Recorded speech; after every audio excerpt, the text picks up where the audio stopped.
Welcome, everybody. I'm Mark Peter Davis, Managing Partner of Interplay. I'm on a mission to help entrepreneurs advance society, and this podcast is definitively part of that effort. All right, today we're going to play a segment from our annual meeting. Now, as a venture capitalist, we do an annual meeting annually to update our investors, our limited partners. And typically when VCs do these meetings, they weave in some content. Usually CEOs of the portfolio companies will come in and speak to help educate and share information that the VCs are seeing on the front lines of the market. So to that end, we had a panel where Mike and I talked to two really strong founders from our portfolio, Todd, the co-founder and CEO of Broadlume, and Chet, the co-founder and CTO of Pepper, about how they think about vertical SaaS. B2B vertical SaaS is actually a really interesting segment of the market that we at Interplay spend a lot of time looking at and have a lot of investments in and around that space. So I think it's a pretty well-informed group conversation and very candid. So I hope you enjoy.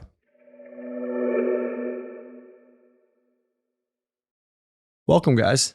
Excited today to have two of our favorite portfolio company founders here to discuss their business and vertical SaaS in today's market. With that, I will turn it over for quick introductions from the two of you, and we'll jump into a friendly conversation.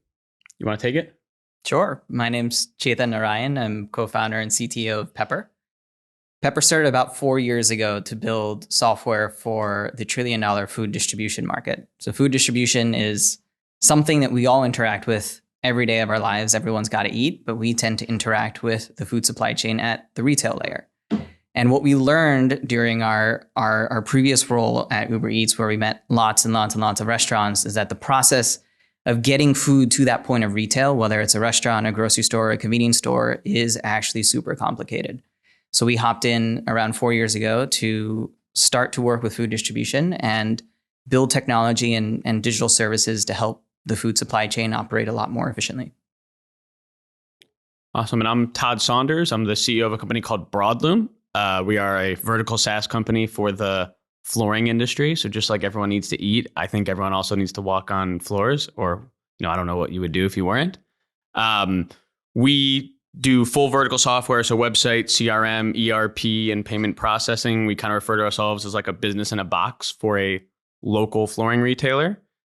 We have about 4,000 local flooring stores that we work with today.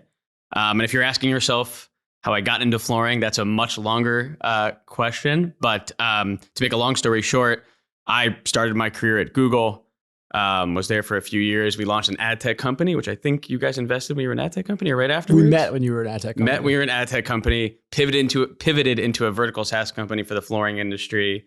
It's where Interplay came in, and the rest is history. I'm pretty sure the term vertical SaaS hadn't really been coined when you had made this pivot, but you were an early adopter of it. So yeah, early adopter, I guess, of that, and making the flooring industry cool, I guess. Cool again? Nice. Yeah, exactly. I wasn't going to go there, but you got it. Yeah, I think that kind of begs a question, right? I don't think most entrepreneurs wake up and say, hey, I'm going to do vertical SaaS. They see an industry that they feel is defective and stumble into a vertical SaaS model and approach. What got you guys thinking, hey, this is something I want to kind of lean into? What's your individual stories? You want to go first?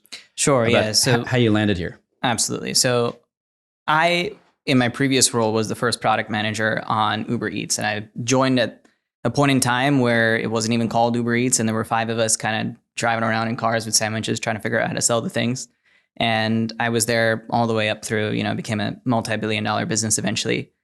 Spent a lot of time with restaurants, and restaurants, they used to just talk to us about, hey, like these are the problems that I'm seeing in my business. They always used to talk about problems on the demand side, and that's what Uber Eats was for. But they also used to talk about all of the difficulties and challenges that they had working with their wholesalers and distributors.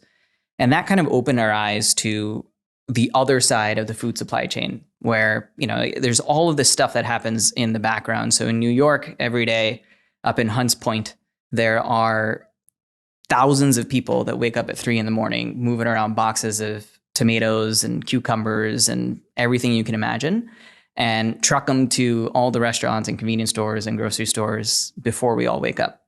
And it's that whole industry that for a long time has just been underserved with technology. And, we were exposed to that. And the things that we learned through restaurants is that the way that they interact with these wholesalers is still through text message, phone call, email. And you go talk to distributors, they're equally annoyed by people calling them up at 3 a.m. and screaming about spinach. And you look at that from the perspective of someone in the tech industry and you're like, okay, there's clearly things that technology can do to help. But then the more time you spend with food distributors, the more you appreciate the scale of the industry. And you learn that there's $1 trillion a year in sales between food distributors and retailers. You learn that for a lot of distributors, everything from finding their next set of customers to figuring out how to nurture and upsell existing customers to figuring out the right inventory levels so they're not wasting a bunch of food to figuring out pricing to figuring out logistics is still run off pen and paper. And you realize that there's an opportunity for someone to come in and build a lot of the same technologies, data, insight that have helped a lot of other industries flourish over the last couple of decades as they've embraced e-commerce and bring it to this world. That's one of the themes as we see vertical SaaS companies is this general concept that someone's turning over a rock and finding out the internet kind of hadn't made its way underneath that rock yet. And there's an opportunity to kind of tech enable in a place where maybe it's 10, 20 years too late, right? So it's kind of these fallow, underdeveloped tech worlds that you have these tech, you have tech entrepreneurs bumping into, seeing it, shocked, and then they see an opportunity to do things in a better way. Yeah, I think when I hear stories of vertical SaaS companies, they're all, how we got into it is very different. He had experience at Uber Eats. I did not have experience in flooring. Our story is we were an ad tech company and one of our customers was a website company for the flooring industry. And they were just a channel partner. And for the first time, we looked at our data and we're like, this cohort of customers has a 90% logo retention. And this cohort has got, our horizontal ad tech was 70% retention. But when we were partnered with this website company, it was 90% retention. And that opened our eyes. And then a similar experience, I think, to most vertical SaaS companies, you open up the hood and you realize the process is painful. They're in the stone ages on everything. And to your point, a lot of our customers feel like we're telling the future. And the truth is we already know how this plays out because you can just look at other industries and apply it to your archaic industry. I mean, I think one of the hardest challenges we have as vertical SaaS companies is not necessarily the innovation because all of our industries are 10 years behind where everyone else is. So we have a roadmap of where we kind of have to go. I think the hard part is how do you get adoption and how do you get scale and how do you make the TAM large enough to, keep that compounding? But every vertical SaaS story I hear, I could have taken out distributors and put in flooring distributors and flooring stores, and I could have given you the same exact answer. I think that thought process of going down the supply chain and the painful experience is every single vertical SaaS company and what gets you going every morning. And macro, that's very different than a lot of other companies we see in the tech landscape, right? Where people are building the next CRM, the next newsletter tool, and it's this. They're competing with other tech people. The sub story of vertical SaaS is upgrading old industries to modern tech practices. And it's a process of discovery of these pioneers who stumble into an area and wait, internet hasn't got here yet. And then they figure out they're going to just go do it. Yeah. So that's a fascinating kind of way to look at this particular market segment. Yeah, I think there's another thing to look at there, which is every vertical SaaS company. I think we used to look at vertical SaaS companies as what is the TAM of flooring software, right? The TAM for flooring software, we've estimated to be 800 million, right? And you would first look at that and you'd be like, that's not big enough. But if then you look at what vertical software is doing, they're all eventually going after the GDP or, for us, the $76 billion of flooring that's bought and sold. And that's actually where you get through. And if you look at how all these vertical SaaS companies, Toast, Slice, all these big guys, how they got this big is fintech or taking a percent of the total GDP ends up being actually their addressable market. They just use software to get into that bigger market. And that's what I've found really intriguing about the difference of how people used to look at vertical SaaS, whereas what is the software market? And now I think people are looking at it as what is the total actual market of food logistics or flooring? And at some point, they're going to take a basis point of every transaction that happens. Yeah. What do you guys, so as Mark alluded to, you turn the rock over, you realize, hey, these guys are pen and paper, or maybe some of them are using an Excel sheet. Why build software specifically for them versus piecemealing things together that already exist? There's already email marketing out there. There's already CRM products out there. why does it make sense to build specifically for a vertical? I think there's this natural cycle in technology of bundling and unbundling, which is like, I mean, it's a common theme across a lot of different things. And I think that's what's going on here as well with a lot of vertical SaaS, where over the last decade or two, like you did have email took over and Salesforce took over, and there were all these general purpose tools for how, or, you know, horizontal tools in a sense for how people can upgrade communication in general, upgrade your Salesforce in general. And it kind of sets a new standard for how the world works. And what emerges out of that is all of these horizontal companies are solving for the general use case, and no one sends letters to anyone anymore. We send emails. But what that leaves opportunity for is someone to think about the problem from an industry specific place and build all of the stuff that will make email, for example, really, really, really mesh with the specific use cases of an industry. And I think that's where we are in the tech cycle, where, you know, again, we've talked about how the internet is, you know, 10 or 20 years old at this point, and it's ubiquitous in all of our lives. And there's already this baseline of like, okay, like here's technology. And so the opportunities with vertical SaaS are, okay, like there's all of this technology that exists. So how do we adapt it and how do we mold it to the specifics of any individual industry, which is hard for someone to do if you're solving for that general use case. Yeah. Can I take that from I look at it a little bit differently, and it's probably our backgrounds being he's on the tech side and I'm, you know, kind of sales and marketing background, because for me, realistically, our software, our website, CRM, and our ERP each have one feature that make it unique to flooring. Like realistically, could you use this for any industry? Like the answer is yes. Could they get a website from Squarespace? The way we've looked at it though is if you want to show inventory on your website and get real inventory from manufacturers, you have to work with a flooring specific software company because we have access to all the data. There's no aggregate API where you can just tap into and get access to thousands of manufacturers of data. You really would have to go to a flooring specific company to get that, who has the relationships to actually get those things. So where I'm going with this is I actually think being vertical SaaS makes the customer service and the customer acquisition easier. I am constantly thinking about one customer, which makes my marketing much easier, which makes our sales much easier, and which makes training people internally much easier, which means customer service easier. So I think from a business standpoint, from a CAC standpoint, from a retention standpoint, vertical SaaS is very, what's the right word I'm looking for? Is interesting. Less on the product, because I think all the products could be ubiquitously used across multiple industries, but more on how you operate efficiently to go after just one target customer versus multiple target customers. Can I pull on a thread you got on earlier? You said, you're looking at software sales, the initial market, and then you think about GDP, and I know you mean GDP in that market segment. Exactly.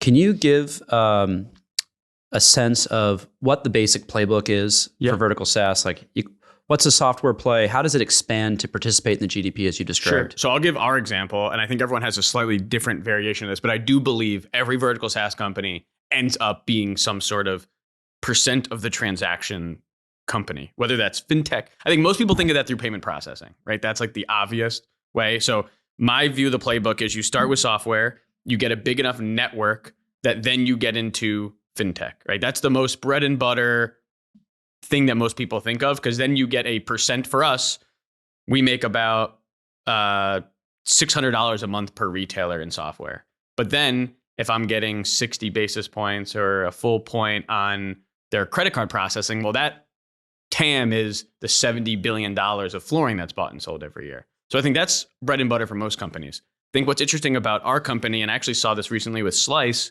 is they took it a step further where they now start offering their own brand of pizza boxes.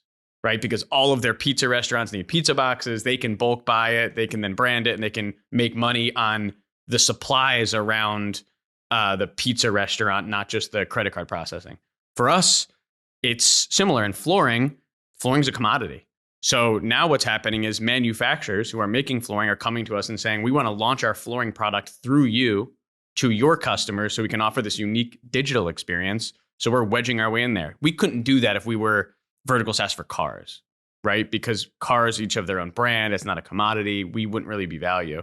So for us, again, it's payments. And then we actually are able to get into the widget and the actual thing. But I think in other markets, that's not possible. Like, it's not like in food distribution, they're going to launch a someone's going to go live with a new brand of tomatoes through them, but everyone has their own, spin on that. Yeah. So we actually do you have. You have your own brand of tomatoes? We do not have a Pepper brand of tomatoes, but one of the interesting things that's happened, sort of to your point, and to your point around, every vertical SaaS company sort of has a wedge into the market. And then once you build a network of customers and distribution and so forth, there's a lot of other people that want to participate in that network. And one of the dynamics that we're seeing is because we have a bunch of restaurants and grocery stores and convenience stores ordering digitally from wholesalers for basically the first time ever, what's happened is there's this very high intent digital surface that's super interesting to a bunch of food manufacturers and food brands out there. And these are all the brands, Nestle and ConAgra and Unilever that, we all see on the shelves. And they have these huge consumer marketing arms that want to sell more stuff to more people. And they've always had a hard time replicating what they're doing on the consumer side and the B2B side because this digital medium hasn't existed. And so one of the things that's been interesting recently is we've started to engage with these big brands, and a lot of them actually do want to launch, hey, I've got this new brand of chicken wing that I want to push out to restaurants, or, I have the new drizzle that I want to sell to, a bunch of restaurants. And we're seeing that emerge as one of these interesting new use cases that, to your point, just doesn't exist in a world before vertical SaaS. And so there's that's just an example of sort of what you're saying around you're creating additional value beyond the existing TAM. Yeah, I think it's like going after, SaaS. It's like payments or distribution, right? Like we look at it as every software, every website or ERP we sell is a new customer as part of our distribution channel. And then who's interested in that distribution channel? For them, it could be a new, whatever I said, tomato or new chicken wing. And for us, it's a new flooring product. But in the day, having distribution in one industry outside of just payment processing is a really interesting opportunity to go after the GDP of that industry specifically. Yeah. And to your point, that's what makes the network so valuable, right? And what could potentially make you guys so valuable to an acquirer one day. I think the term we'd use on our side of the table is a SaaS-enabled marketplace. I think it's really interesting because I know in Pepper's history and some of your competitors took different approaches to this market. Some said, hey, we're going to build a marketplace for goods and we're going to let people, buyers and sellers, come on there and try to fix this market this way. You guys determined pretty early on that wasn't the right way to go. And I think the more we've seen companies build, the more I think we think that most markets actually require or should be built as SaaS first, marketplace or distribution layer second, instead of marketplace first, SaaS second. I think just it gives such a unique moat to the business to really own that customer relationship, have the embedded software, own their website, right? Own their distribution, to then bring in things like advertising, to bring in things like flooring, to bring in things like your own tomato brand. And I think that's what's really exciting about the vertical SaaS industry too, because these are monster TAMs. Like to your point, flooring's $100 billion a year or whatever it is, and you're in $1 trillion market, which is a number that most people can't even comprehend. Well, it's like if I had 4,000 flooring retailers, that's really, really interesting to a flooring manufacturer. If I had 4,000 customers across multiple industries, that's essentially interesting to nobody. Right. 4,000 flooring retailers, your point. If you, in the old days, the big flooring manufacturers would have to hire an army of salespeople to get access to them. They would drive around in Ford Tauruses, door to door, trying to sell flooring to all of them across Nebraska. It would take weeks, months, years, steak dinners, etc. Now you own their website. Yeah, so we can digitally do distribution in overnight. Right. One thing I think is so interesting about this is if you look at it from up the supply chain of venture capital, from like an LP perspective, they might have looked at the world before and said, hey, I want exposure to an industry. Who's the big player in the industry? I'm going to buy some of their stock on the public markets. Vertical SaaS represents a way to kind of get exposure to a broad industry across a lot of companies within. You're really indexing the industry. So from kind of like this diversification, financial exposure concept, a little bit abstracted from the day-to-day operations, it's very fascinating. It's a way to kind of buy in and ride a broader wave, not just an idiosyncratic company. Yeah, it's good and bad in that way. Like our transactional revenue, listen, we're 90% recurring software revenue. So our balance is we're still in the recurring software revenue side of the business, where we believe long-term transactional revenue will get us to hundreds of millions of revenue at much higher margin, but we're not there yet, but we are on the path and we're seeing the right traction. I will say that's good and bad, right? For us, when we're in 2020 and 2021, flooring retailers couldn't keep up with how much flooring they were selling. And for us to be in the transactional side, that was amazing, right? Every graph we showed, up and to the right, up and to the right, up and to the right. Now consumers are pulling back. I mean, I see it every single day with our flooring retailers, but our transactional side is then hit. And what's hard for investors is they're used to like, you have your software side of the business, it's growing at whatever, 30% year over year. And like, it just compounds. But then they have to wrap their minds around this like transactional side of the business that I think if you look over a 10-year period goes up and to the right, but in a 1 year or 6 month or 2 year period is impacted by economics impacts or the vertical that you're in. So the exposure is good as long as you know what you're getting yourselves into and you have a broader look at it. Yeah, totally. Switching gears for a second here, everyone's favorite topic du jour. Mark and I talked a little about this before, but what's the AI read in your industries? Now, I think you read the news now and the overwhelming consensus that AI is going to be everywhere. It's going to steal your job. It's going to kidnap your kids. It's going to be, it's game over, right? You guys work in huge TAMs, right? The majority of Americans work at places and in roles that you guys are servicing, right? Or companies like yours. What's the read from your customers on AI? Do they expect it from you? Are you building it in a way that they'll never know it's there and it increases productivity? How are you guys thinking about this? One of the things that was actually interesting and surprising to me in our industry is we talked about before, food distribution in general has been underpenetrated by technology, and it's taken a while for the internet to get there and so forth. And I was actually surprised that at an industry conference last year, this is one of the trade groups that exists in the food distribution industry. They have a tech committee that talks about tech-related things. And one of the topics at that tech committee meeting was actually AI. And what does AI mean for food distribution? So I was genuinely surprised by how quickly this AI thing has made its way like into our customer base. And I think it's playing out in a couple ways. So first things first, I think when people in our industry say AI, I think it's a broad term that just means like a computer is going to do something that I don't have to think about. And there are a lot of things that will fall into this AI category that a year or two ago we would have just thought of as like, hey, this is a push notification that happens when an event is triggered, or like, hey, here's like a customer alert when someone hasn't ordered in a while. And just the idea or people thinking about that as AI, I think is a reality, right? And so there's all of this reframing of some of the stuff that was just happening before that's more interesting because it can be framed in the AI light. The second thing that's happening is I think in general that a lot of the LLM stuff is a pretty good replacement for a lot of the e-commerce UIs that we have out there. And if you think about e-commerce, there are two major reasons why you're going to go to an e-commerce site. One is to browse and you're not sure what you want. And for that, I think a lot of the UI experiences that we have like continue to make a lot of sense. And the second is you kind of know what you want and you just want to place your order. And for that, like there's no real reason to like fire up your Uber Eats app and find the restaurant you want, tap on it, go find the dish you want and tap on it. And it's much simpler to just be like, hey, I want like, 2 tacos. And what compounds that in our industry is because it's historically been underpenetrated, there are a lot of customers that still place their orders in this way, right? They email their order to the sales rep or text it or leave a voicemail. And so the transition from that to an app is much bigger than the transition from that to, okay, like now you're just texting a different number and like the AI will do it. So I think there's actually a huge opportunity to get greater penetration in the industry by enabling some of these AI forms of ordering. The third thing that I think is going to happen is, there's a lot of ways that AI can just drive efficiency throughout the industry, right? And, food distribution in general, I think is an area where there are like hundreds and hundreds of manual tasks, right? You have someone that's in charge of figuring out whether or not payments have been processed. You have someone that's in charge of like answering random customer support questions. You have sales reps who have to go out there and like, okay, what are all the restaurants in the world? What do I say to them when I walk in?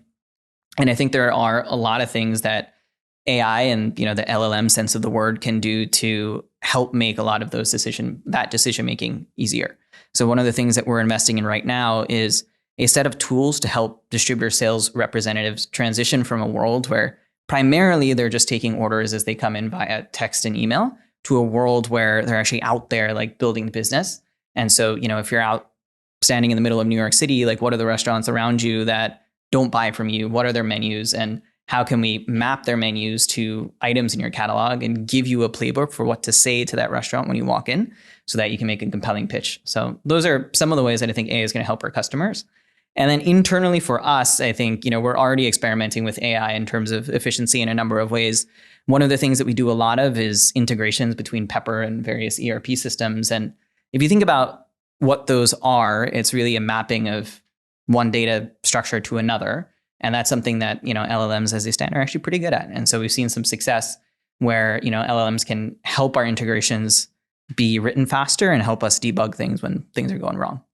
Yeah, I would totally agree with all of that. I think for us, listen, our customer biggest pain point today is they can't find people to install the floors that they sell. So most of what they're thinking about is like, how do I get blue collar people tradespeople to install the flooring? Now, our version of AI at this point is like we offer an email marketing solution and there's some AI, but again, it's like predict on what day and time that email should be sent out. I think that's been around for a while. We're using AI mostly internally. Like a good example, I think you just mentioned it on like data mapping. We have an ERP system. Onboarding on an ERP is painful. Well, how can I take that process from 9 months to 4 months or 3 months? And that gets your customer satisfaction up, that gets you launched higher, it reduces our churn. I'll put this in real numbers. I mean, we've adopted a lot of AI internally. And over the last, we were just talking about 2 years, we went from burning 12 million a year to last year 6, and this year will be less than 1.